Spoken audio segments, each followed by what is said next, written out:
네, 기관의 눈으로 돌아왔습니다. 제가 뭐 오프닝 때 말씀드렸다시피요. 우리 한국경제TV의 빅샷에서 정말로 원하는 게 있습니다. 어떤 것이냐? 시청자 여러분들이 좋은 방법으로, 올바른 방법으로 주식 투자를 해서 수익을 많이 내는 것을 저희는 바라고 있습니다. 꼭 그러기를 바라고요. 항상 응원하고 있습니다. 그 점은 변함이 없고요. 마음속에서 우러나와서 말씀드리는 말이고요. 최근 지지부진한 하락장이 지속적으로 연출되고 있고요. 오늘도 사실은 반등이 나올 것 같기도 했었는데 그렇지도 않습니다. 그래서 2021년 장세를 미리 살펴보는 시간을 좀 갖도록 하겠는데 오래간만에 오늘은 보험 섹터를 좀 살펴보도록 하겠습니다. 어떤 관전 포인트가 있을지, 만약에 내가 보험 섹터, 예를 들어서 배당이 뭐 6에서 7% 정도 나오는 그런 종목들이 굉장히 많은데요. 보험 섹터의 종목들을 고를 때 어떤 기준으로 해서 그 종목을 골라야 되는지에 대해서 우리가 한번 공부해 보도록 하겠습니다. 신한금융투자의 임희연 책임연구원 스튜디오에 모셨습니다. 네, 안녕하세요. 안녕하세요. 네, 방송 처음 출연하시죠?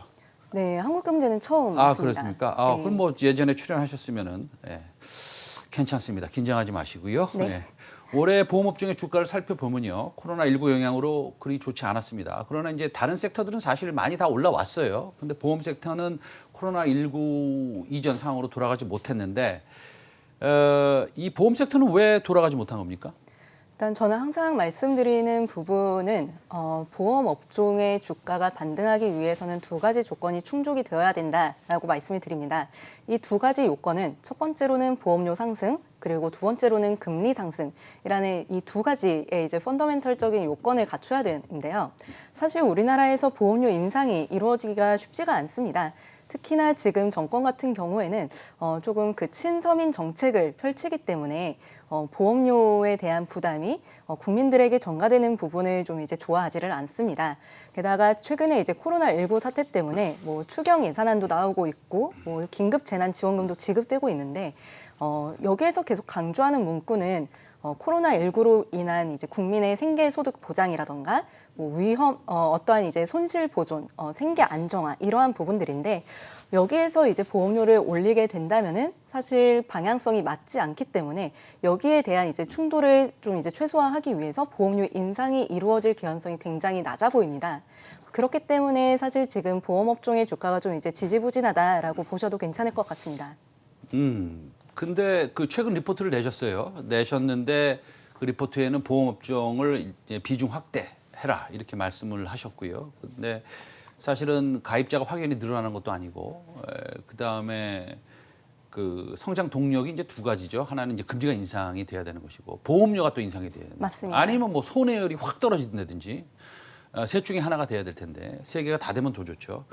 그런데 비중 확대를 추천하셨는데 그러면 이 앞으로 이 두세 가지가 일어날 것으로 생각하시고 비중 확대를 추천하신 겁니까? 지금 손해율 측면에서는 네네. 말씀하신 것처럼 지금 뭐 장기 위험 손해율, 저희가 일반적으로 이야기하는 건강보험에 대한 손해율은 빠르게 개선될 것으로 보기는 좀 어렵습니다.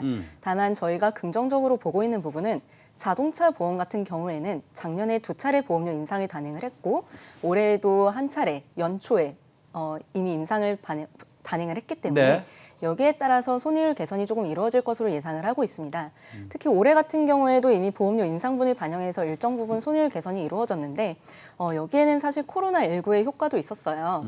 코로나19가 확산이 되면서 사람들이 외부 활동을 좀 줄이면서 네. 운행량이 줄어들었고 이로 인해서 이제 손해율이 개선된 부분이 있었지만 지금 하반기에는 홍수 피해도 있었고 그리고 이제 장마가 워낙 길었었고 네네. 태풍도 있었기 때문에 여기에 따라서 자동차 손해율이 좀 올라가는 경향이 있었습니다. 그래서 뭐 전반적으로 올해 상반기에는 긍정적인 요소가 있었고 하반기에는 조금 이제 안 좋은 요소가 서로 이제 상쇄가 되면서 자동차 손해율은 조금 이제 작년 대비해선 개선되는 모습이었지만 여전히 보험료 인상분을 충분히 반영하지 못하고 있다라고 보고 있습니다. 그렇기 때문에 이 부분에서 긍정적으로 손해율 측면에서는 보고 있고요.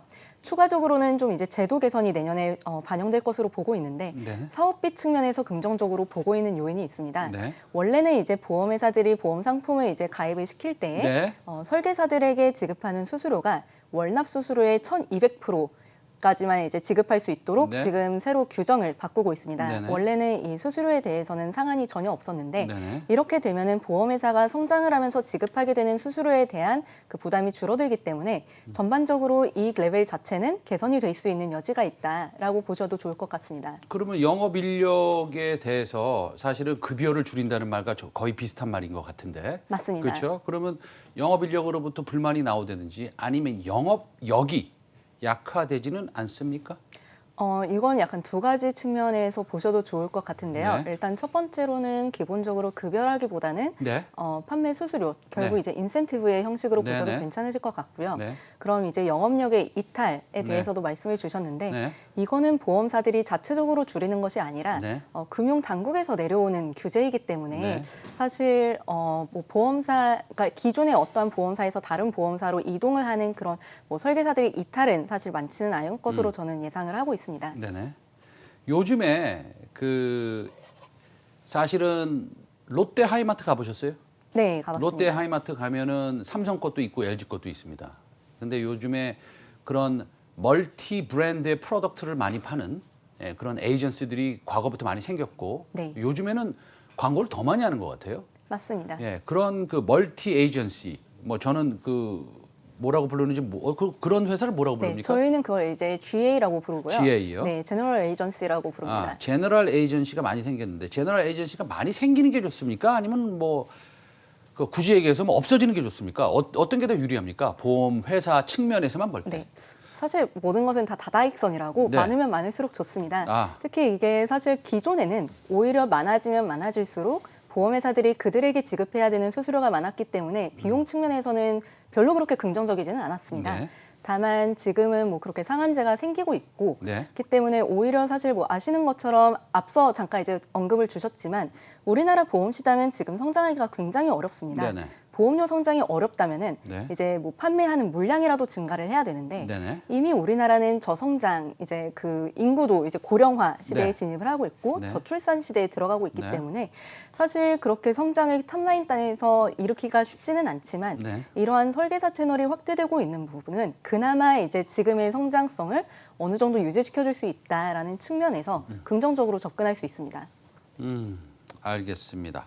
그 보험 섹터가 제가 저도 이제 리포트를 한 20년간 쭉 읽어봐도 그 생명보험하고 손해보험하고 나누잖아요. 맞습니다. 근데 이제 보통은 많은 애널리스트들이 한 열에 여덟은 과거에 20년을 쭉 봤을 때 손해보험을 좀 더 좋아하는 것 같더라고요. 네. 예, 그런 특별한 이유가 있습니까? 일단 손해보험 같은 경우에는 상대적으로 금리에 대해서 덜 민감한 부분이 있습니다. 생명보험은 과거에 2000년대 초반에 좀 이제 시장 금리가 높았었을 때 판매했었던 고금리 확정형 부채들의 비중이 높기 때문에 금리가 하락할 때에는 여기에 따른 부담이 좀 크고요. 그리고 IFRS 17이라던가 네. KICS 같은 이제 새로운 규제가 도입되었었을 때 네. 아무래도 손해보험 업종보다는 생명보험 업종에 더 영향이 큽니다. 그렇기 때문에 아무래도 좀 부담이 있는 상황이고요. 또 이제 손해보험 업종만의 좀 이제 특별한 강점이라고 한다면 일반적으로 보험 업종의 자산 듀레이션이나 부채 듀레이션은 좀 이제 깁니다. 네. 특히 뭐 생명보험 업종 같은 경우에는 거의 뭐 종신보험이다라고 네네. 하면은 좀 죽을 때까지 이걸 보장을 해주는 그런 이제 보험 상품이기 네. 때문에 아무래도 듀레이션이 긴 부분은 보험 업종에게 좀 보험료를 인상을 하기가 쉽지 않다는 점에서 왜냐면 이게 갱신 주기가 도래를 해야 되잖아요. 네네. 그런 부분에서 좀 이제 유리하지 않지만 손해보험 업종은 건강보험이라던가 자동차 보험은 거의 뭐 매년 혹은 이제 3년, 5년, 10년에 한 번씩 갱신이 이루어지기 때문에 상대적으로 보험료 인상에 대해서 조금 더 적극적으로 반영을 할 수 있는 부분이 있습니다. 네.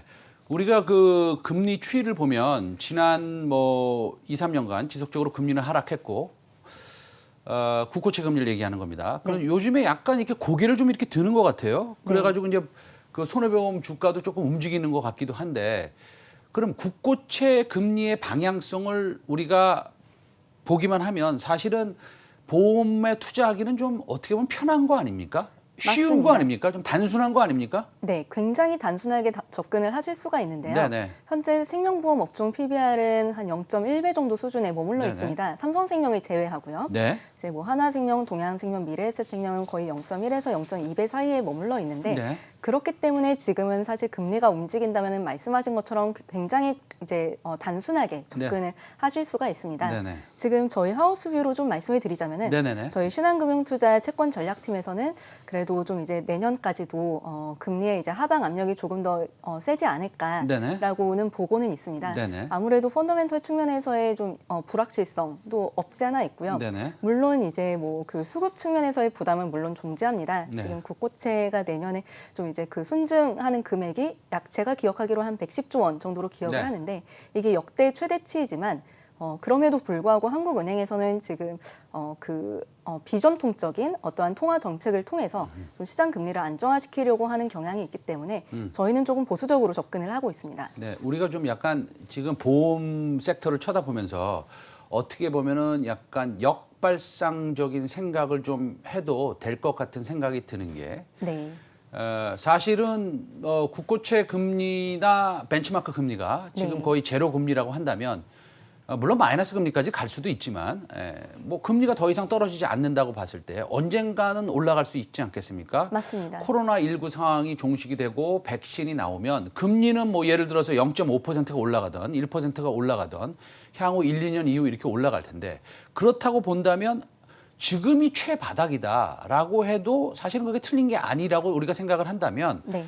뭐 아주 소위 말해서 배당을 한 7% 주는 네. 이런 그 화재 종목을 좀 매수하는 것은 사실은 자금이 좀 많은 개인 투자자가 장기적으로 매수하기에는 상당히 매력적이라고 생각하는데 어떻게 생각하세요? 네, 저도 말씀하신 의견에 저도 공감을 하고요. 네네.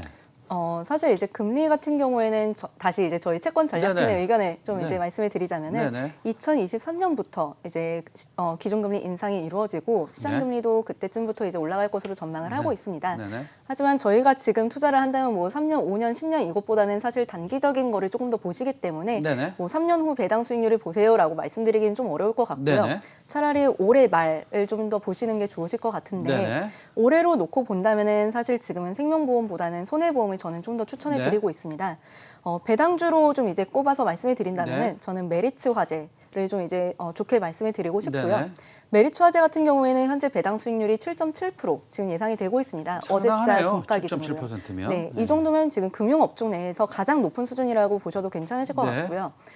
그 외에도 지금 현대해상 같은 경우에 6.3%, 삼성화재 같은 경우에도 한 5.3% 정도를 지금 예상을 하실 수가 있습니다. 근데 그 중에서 제가 지금 메리츠 화재를 가장 긍정적으로 말씀드리는 이유는 네. 앞서 말씀드렸었던 것처럼 이제 사업비 그 체계 개편이 이루어졌을 때 네. 가장 이익 민감도가 높은 보험회사가 어디냐라고 네네. 했었을 때 메리츠 화재이기 때문입니다. 네. 그래서 그런 측면에서 보신다면 메리츠 화재를 저는 좀 좋게 말씀을 드리고 있습니다. 아까 사업비 관련된 규제가 조금 정리가 좀 된다고 말씀하셨는데 네. 그때 메리츠 화재가 수혜를 받을 수 있다. 네. 그건 어떤 이유에서죠? 그거는 이제 두 가지 측면에서 보시면 네. 되는데요. 일단 첫 번째로는 메리츠 화재 같은 경우에는 규모의 열의 때문에 네네. 일반적으로 다른 보험회사들 대비해서 사업 비율이 굉장히 높습니다. 네네. 사업 비율이라고 하면은 받은 보험료 대비해서 지출하는 사업비의 규모라고 보시면 네. 되시겠는데요. 네. 일반적으로 다른 보험사들은 한 지금 기준으로 한 25% 정도 된다고 보시면 네. 되세요. 25에서 28%. 네. 근데 메리츠 화재 같은 경우에는 30에서 35%를 지금 왔다 갔다 하고 있는 상황입니다. 그렇기 때문에 사실 이렇게 비용 쪽에서 개선이 된다면 규모의 여유에 있는 보험사가 당연히 이제 우위를 점할 수밖에 없을 거고요. 두 번째로는 메리츠 화재 같은 경우에는 아까 말씀하셨었던 그런 이제 제너럴 에이전시 저희가 말하는 이제 비전속 설계사들의 네네. 비중이 굉장히 높은 회사입니다. 네. 그렇기 때문에 그들에게 지급하는 수수료는 일반적으로 이 보험회사에 전속되어 있는 설계사보다 굉장히 좀 이제 지급하게 되는 수수료율이 높은데 네. 이게 좀 이제 줄어들 수 있는 여지가 훨씬 더 많이 생긴다는 거죠. 알겠습니다. 그쪽에서의 비중이 높은 점이 지금은 이제 좀 강점으로 작용을 할 수 있겠습니다. 예, 마지막 질문인데요. 그래서 내년에 메리츠 화재를 포함해서 우리가 배당 수익률 측면에 대해서는 우리가 이제 잘 말씀을 들었고 그러면은 이제 배당 수익을 7% 받았는데 주가가 7% 빠지면 그거 뭐 이상하지 의미가 않습니까? 없죠. 그렇죠? 네. 의미가 없으니까. 그러면은 주가 상승 어느 정도 기대하고 계신가요? 일단 제가 항상 말씀드리는 부분은 네. 실손 보험료 요율 인상이 언제쯤 되느냐의 그 시기에 따라서 손해보험 업종의 주가의 변동성은 확대가 될 수 있습니다. 일반적으로 연초에 그 보험료 인상이 단행하기 때문에 한 11월, 12월 중에는 어느 정도 윤곽이 나올 것 같고요. 그때 이제 주가 변동성이 확대되었을 때를 저가 매수 기회로 이제 활용을 하셔도 좋을 것 같습니다. 그 외에도 이제 내년에 그럼 주가 흐름은 어떻게 되겠느냐를 이제 물어보신 것 같은데요. 내년에도 저는 사실 나쁘게 보고 있지는 않습니다. 긍정적으로 보고 있는 요인은 기본적으로 이제 그 보험회사들의 펀더멘털이라고 할 수 있는 부분은 손해율과 사업 비율입니다. 얼마나 이제 받은 보험료 대비해서 보험금이 지급하였느냐 이 부분인데 내년에는 저희가 어느 정도 좀 개선이 될 것으로 보고 있고 기존의 이제 보험회사들의 보험 영업 손실이 굉장히 많이 축소될 수 있다라는 점에서 긍정적으로 접근하실 필요가 있겠습니다. 알겠습니다. 오늘 그 보험에 대해서 말씀 잘 들었고 우리가 어떻게 투자를 해야 되는지 어떤 포인트를 잡아야 되는지에 대해서도 좀 공부해본 그런 시간이었습니다. 오늘 이미연 신양금융투자 책임연구원이었습니다. 감사합니다. 감사합니다.